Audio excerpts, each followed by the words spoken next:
So కొంతమంది వీళ్ళ ఎంప్లాయీస్తో మనం మాట్లాడదాం. వీళ్ళంతా ప్లాట్స్ కొన్న వాళ్ళు. నమస్తే అండి. నమస్తే. ఏ ఇయర్లో కొన్నారండి మీరు?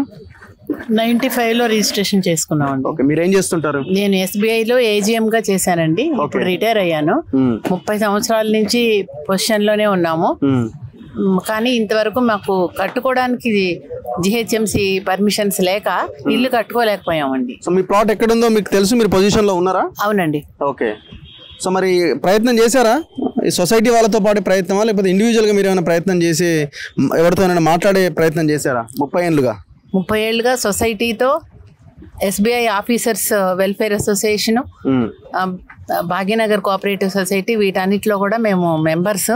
ఓకే. సో మేము మమ్మల్ని రిప్రజెంట్ చేస్తూ వాళ్ళు కోర్టులో ఫైట్ జరుగుతోంది. మేము ఎదురు చూస్తున్నాము ఎప్పుడైతే మేము ఇల్లు కట్టుకోగలము. కనీసం రిజిస్ట్రేషన్స్ ఆపేశారు, ఇల్లు కట్టుకోవాలన్నా కూడా కట్టుకోలేకపోతున్నాం. మేము రిటైర్ కూడా అయిపోయాం. సో మీరు కొనేటప్పుడు ఏమని కొన్నారు? అంటే ఏమనుకొని కొన్నారు? ఇమీడియట్ గా కట్టాలి ఇల్లు అనుకున్నారా, లేకపోతే ఇన్వెస్ట్మెంట్ పర్పస్ లో కొనట్లా వదిలేద్దాం అనుకున్నారా? మేము ఎప్పుడైతే కొన్నామో మాకు సొంత ఇల్లు లేదు. ఇల్లు కట్టుకుందాం, బ్యాంక్ లో మాకు ఇండివిజువల్ హౌసింగ్ లోన్ ఇస్తారు తక్కువ వడ్డీతో, తీసుకుని ఇల్లు కట్టుకుందామనే ఉద్దేశంతో కొన్నాం. ఈ రోజు వరకు ఆ కళ నెరవేరలేదు.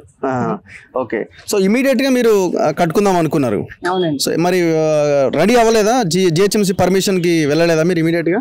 LRS కూడా తెచ్చుకున్నామండి. LRS వచ్చింది. దాని తర్వాత ఈ లీగల్ బ్యాటిల్ వల్ల ఆగిపోయాం. ఓకే. సో మీరు సాధిస్తారన్న నమ్మకం ఉందా? తప్పకుండా ఉంది. తప్పకుండా. వాళ్ళు అనుకుంటున్నారు మీరు అందరూ ఈ జనరేషన్ అంతా అయిపోతే ఇంకా నెక్స్ట్ కొట్లాడే వాళ్ళు ఉండరు అని.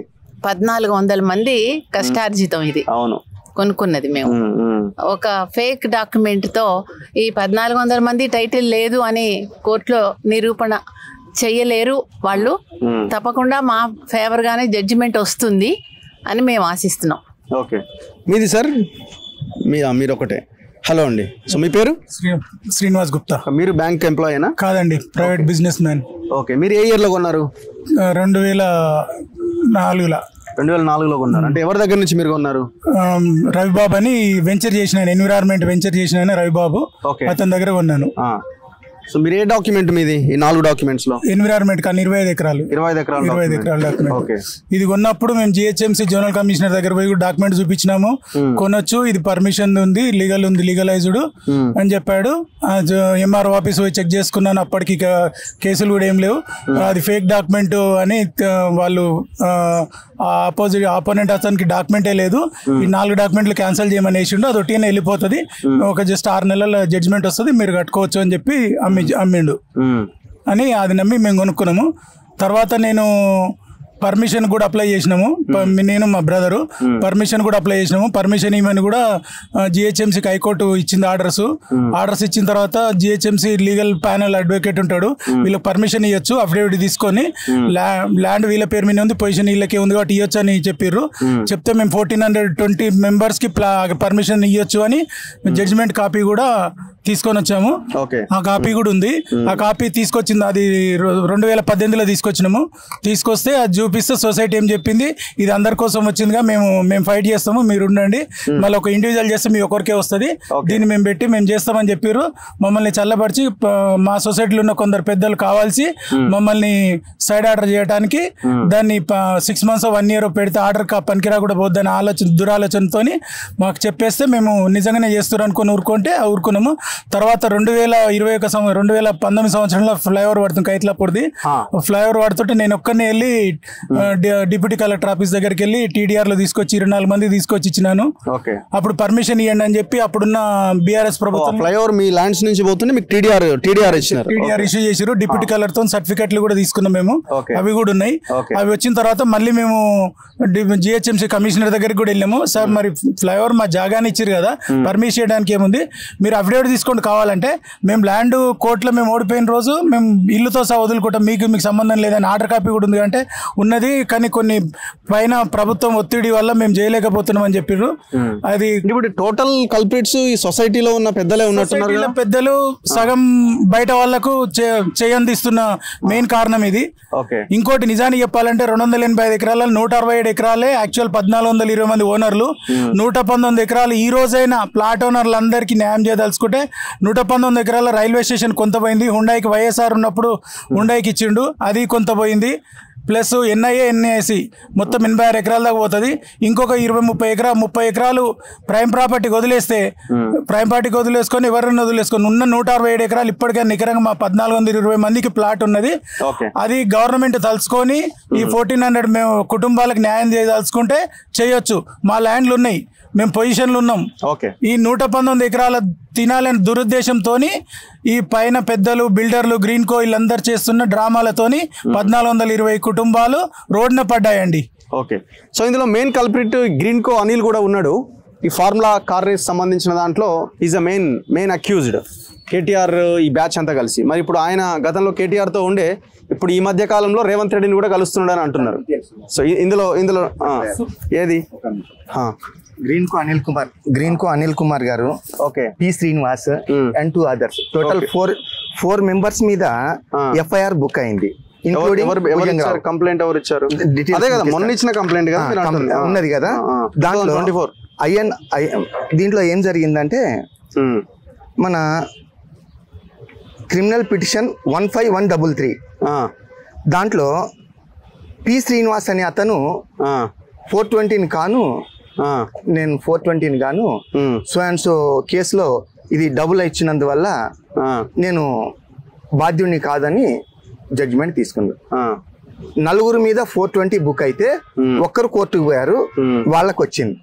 ఆ ఒక్కరికి రిలీఫ్ వచ్చిన దాన్ని మోడిఫికేషన్లో 4కి రిలీఫ్కి వచ్చినట్టు రేలో 4కి లేదు, కానీ జడ్జిమెంట్లో 4కి ఇచ్చారు. అంటే ఒక 500 గజాల మెంబర్ ఇటువంటి కొట్లాటలో పోగలరా? లేదు. 4 దొంగలు పోయి నేను ఒకరు దొంగ కాదు అని అనిపించుకొని ఈ ఒకటే ప్రేలో లేని 4కి కానీ దాంట్లో అలౌ చేసిండ్రు. అంటే ఈ 350 ఎకరాల భూమి పెద్ద ప్రాబ్లం కాదు, ఇటువంటి ఆర్డర్స్ ప్రాబ్లం వస్తుంది. కోర్టులను తప్పుదో పట్టించి ఆర్డర్స్ తెస్తున్నారు.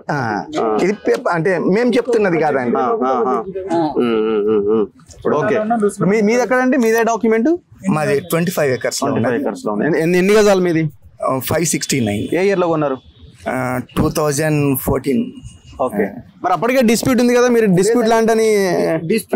డిస్ప్యూట్ మీన్స్ గొడవ నడుస్తుంది కదా. గొడవ ఏం నడవడం లేదు. చాతగానోళ్ళు బేకార్గాన్లు 2018లో చాలా నీట్ గా గవర్నమెంట్ సహకరించింది వీళ్ళకి పర్మిషన్ ఇవ్వచ్చు అని. ఎప్పుడైతే ఒక క్లారిటీగా ఇచ్చింది మున్సిపల్ డిపార్ట్మెంట్, ఈ 14 సో అండ్ సో 70 acres లో ఇంతమంది, 50 acres లో ఇంతమంది, 25 acres లో ఇంతమంది, 22 acres లో ఇంతమంది, సేల్ డీడ్ దాని లింక్ డీడ్ ఎంతమంది మొత్తం ఇచ్చి వీళ్ళందరికీ LRSలు పర్మిషన్లు ఇవ్వమని అందరూ సహకరించారు. సహకరించిన తర్వాత ఈ సొసైటీ వాళ్ళు ఏం చెప్పారంటే ఇంతవరకు మీరు చేసుకున్నారు బాగున్నది, ఇక నుంచి మేము చేస్తాము మీరు పోకండి అని. సరే అని ఊకున్న తర్వాత దాని అంతవరకు ఉన్న తర్వాత 2019లో మా ఇంటి దొంగలు సొసైటీకి సంబంధించి వెల్ఫేర్ అనే కాపాడాల్సిన వాళ్ళు వీళ్ళు అటు ప్రైమ్ లోకి సంబంధించిన వాళ్ళు ఇద్దరు కలిసి ఒక స్టేటస్ కో తీసుకున్నారు. ఏమని అంటే దీంట్లో థర్డ్ పార్టీ ఎంట్రీ కావద్దు అని. అంటే థర్డ్ పార్టీ ఎంట్రీ కావద్దు అని ఉన్నది, కానీ అందులో మున్సిపల్ డిపార్ట్మెంట్ కానీ రెవెన్యూ డిపార్ట్మెంట్ కానీ పార్టీ కాదు. మాకు 2018లో ప్రైమ్ వాళ్ళు ఓడిపోయినరు. ప్రస్తుతం మేము ఓనర్లము నిరూపించుకోవాలి కాబట్టి మేము నిరూపించుకున్న అయితే ఈ రోజు వరకు వాళ్ళు టైటిల్ డిక్లరేషన్ ఇవ్వలేదు. చెప్పారు కదా ఇంతసేపు, అదే కదా. అయితే ఏం జరుగుతుంది అంటే ఇటు వెల్ఫేర్ పెద్దలు కానీ అటు ప్రైమ్ వాళ్ళు కానీ ఇద్దరు ఒకటే. ఈ సొసైటీ ఎక్కడికించి ముందుకు ఇందులోంచి అందులోకి వెళ్ళారు, అక్కడ దాన్ని క్రియేట్ చేసుకున్నారు, అంతే కదా. ఇంకొకటి క్లోజ్ చేద్దామా? ఇప్పుడు 2025లో నేను LRS ఉన్నది, 33 సంవత్సరాల లింక్ డీడ్ ఉన్నది, పొజిషన్లో ఉంటే మా వెల్ఫేర్కి సంబంధించిన ఒక పెద్ద మనిషి ఈయనకు ప్లాట్ లేదు, ఈయన చెప్పేది అబద్ధమని సుప్రీంకోర్టులో కౌంటర్ వేసిండండి. వాళ్ళని ఏం చేయాలన్నది మీరు ఒకసారి జాగ్రత్తగా. దొంగలంతా ఇక్కడే ఉన్నారు, ఇక్కడ అంటే మీ పెద్ద మనుషులే ఉన్నారు.